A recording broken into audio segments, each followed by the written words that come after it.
Last night at the Hogsbog Tavern, a lot of folks were trying to hire adventurers.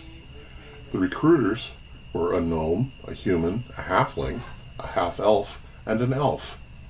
To round out their parties, the recruiters were seeking a cleric, a fighter, a ranger, a rogue, and a sorcerer.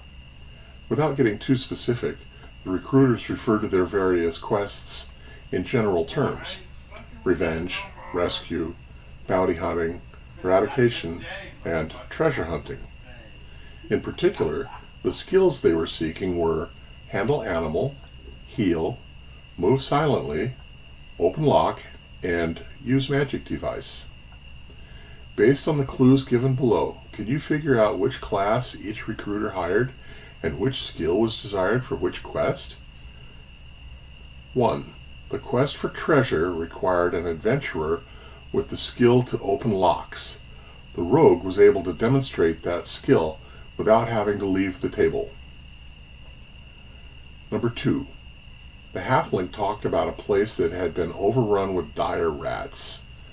His community wanted to eliminate them so they could settle in that area. He eventually decided that a skill in handle animal wasn't going to be appropriate for his needs. Number 3. One recruiter needed a cleric that was skilled at healing. Number 4. The bounty hunting quest was seeking a ranger. Number 5. The human was in need of an adventurer with a demonstrated skill of use magical device, but he wouldn't say why or what the device was. Number 6. The gnome told a pitiful tale about how he had survived the massacre of his family and of how he had sworn a blood oath of revenge. He had hired plenty of fighters, but was seeking other classes to help round out his party. Number 7.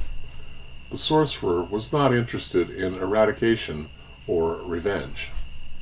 Number 8. The elf had no need for a rogue or a sorcerer. To use the worksheet, mark a cell with a dot if you find a positive correlation between one of the things along the left edge and one of the things across the top. For example, you could tell from clue number 1 that the leader of the treasure hunting party was seeking an adventurer that had the open lock skill. Therefore, place a dot in the cell that associates treasure hunting on the left with open lock across the top. Once you find a positive correlation, you can mark off 4 associated negative correlations on each axis.